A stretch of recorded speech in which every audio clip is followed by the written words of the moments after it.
जय माता की। आपका बहुत-बहुत स्वागत है आपके अपने चैनल पर। आशा करती हूँ आप सभी आनंदमय होंगे। नवग्रहों में हमने बात की थी सूर्य के बारे में। आज हम बात करेंगे चंद्रमा के विषय में। नवग्रहों में चंद्रमा को राजमाता रानी की संज्ञा दी गई है। यह एक फेमिनाइन एनर्जी को रिप्रेजेंट करने वाले ग्रह हैं।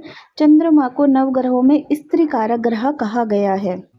ये पूरी तरह से जलीय एलिमेंट है, यानी कि इनका जो तत्व है जल है और इनको वाटर एलिमेंट को ये रिप्रेजेंट करते हैं।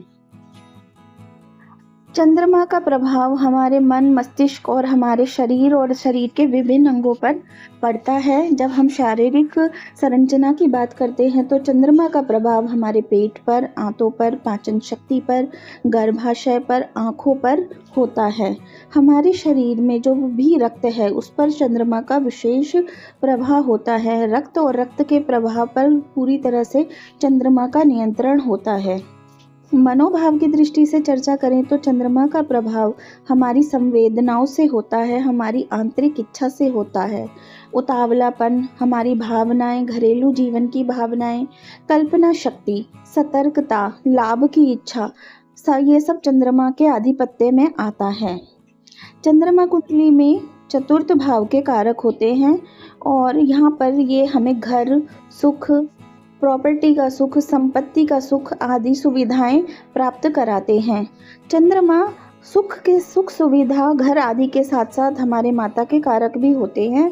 यदि हमारी पत्रिका में चंद्रमा पॉजिटिव हैं तो हमें माता का सानिध्य प्राप्त होगा, हमारी माता का स्वास्थ्य अच्छा होगा, हमारी माता का नेचर भी बहुत अच्छा होगा। चंद्रमा हमें धन का सुख भी प्राप्त कराते हैं।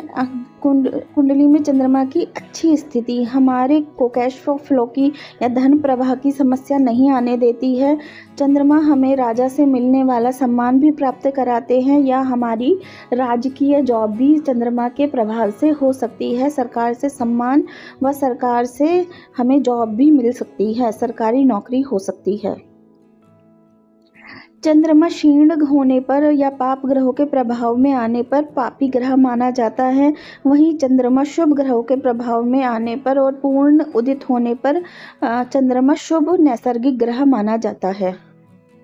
यदि हमारी कुंडली में चंद्रमा अच्छी स्थिति में नहीं है, जैसे कि पाप ग्रहों के प्रभाव में है अथवा 6, 8, 12 में है, तो चंद्रमा के पीड़ित होने से हमें काफ़ी सारी समस्याओं का सामना करना पड़ सकता है। जैसे कि हमारे घर में सुख शांति का माहौल नहीं होगा, हमें घर की सुविधाएं नहीं मिलेंगी, हमें घर गाड़ी आदि का सुख सही से प्राप्त नहीं होगा, हमारी माता का स्वास्थ्य भी अच्छा नहीं रहेगा।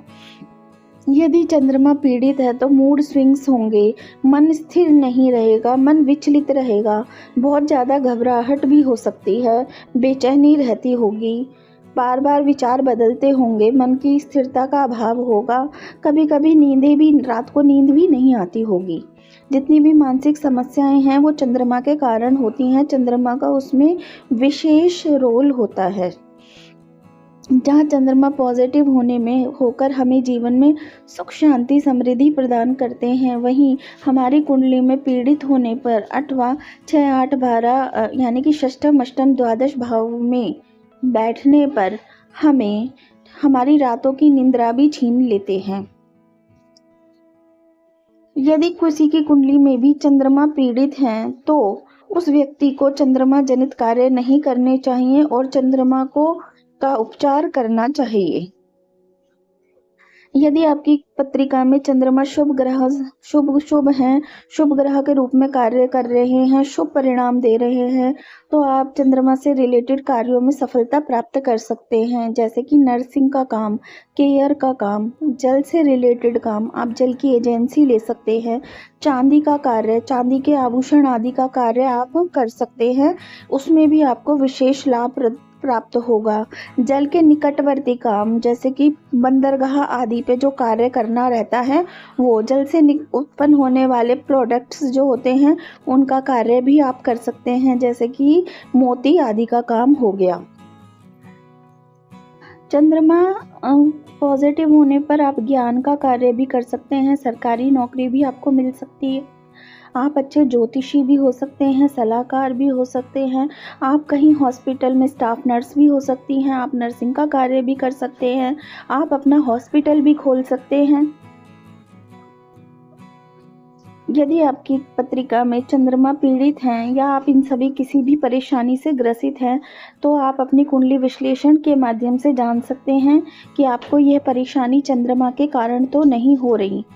डेफिनेटली बहुत सारी परेशानियां इसमें चंद्रमा से हो सकती हैं, लेकिन किंतु हम ये बोलें कि सभी परेशानी चंद्रमा से ही होंगी, ऐसा नहीं है। वो कुंडली विश्लेषण के बाद ही पता चलता है। चंद्रमा को पॉजिटिव करने के कुछ सरल उपाय मैं आपको बता रही हूँ, आप ये भी अप्लाई कर सकते हैं, इनका कोई साइड इफ़ेक्ट नहीं है। आपको चांदी वियर करनी चाहिए, आपको चांदी के आभूषण पहनने चाहिए। आपको सुबह जब आप स्नान करते हैं तो अपने जल में, अपने पानी में कच्चा दूध मिलाकर स्नान करना चाहिए, इससे आपके चंद्रमा पॉजिटिव होंगे। आपको अमावस्या की द्वितीया तिथि से, अमावस्या के बाद जो द्वितीया तिथि आती है उसमें चंद्रमा दर्शन कर सकते हैं और उसके बाद आपको चंद्रमा को अर्घ देना चाहिए। चंद्रमा को पॉजिटिव करने के लिए आप अपनी माता की सेवा कर सकते हैं और माता के समान स्त्रियों की भी सेवा कर सकते हैं। चंद्रमा को पॉजिटिव करने के लिए आपको चंद्रमा पे त्राटक भी कर सकते हैं और आप भगवान शिव का दूध और जल से अभिषेक भी कर सकते हैं। ऐसा करने से निश्चित ही आपकी कुंडली में चंद्रमा शुभ परिणाम देने लग जाएंगे। किंतु चंद्रमा यदि मारक हैं तो आपको उनकी शांति भी अवश्य करानी चाहिए, क्योंकि मानसिक विकृति भी हो सकती है चंद्रमा के बहुत मारक स्थिति में होने से। नवग्रहों की शांति या अथवा चंद्रमा की शांति उपचार के तौर पर आपको किसी प्रखंड विद्वान पंडित से या ब्राह्मण से करानी चाहिए। चंद्रमा के उपचार व वैदिक मंत्रों द्वारा शांति कराने से आपके जीवन में विशेष आपको चंद्रमा के शुभ परिणाम और जीवन में शांति, समृद्धि, सौभाग्य की वृद्धि होगी। आपने यदि अभी तक हमारा चैनल सब्सक्राइब नहीं किया है तो कर लीजिए। कुंडली विश्लेषण, कुंडली निर्माण, कुंडली मिलान अथवा किसी भी ज्योतिषीय कार्य के लिए आप हमसे संपर्क कर सकते हैं। किसी भी प्रकार के धार्मिक अनुष्ठान, ज्योतिष सीखने के लिए भी आप हमसे संपर्क कर सकते हैं। बहुत बहुत धन्यवाद। जय माता की।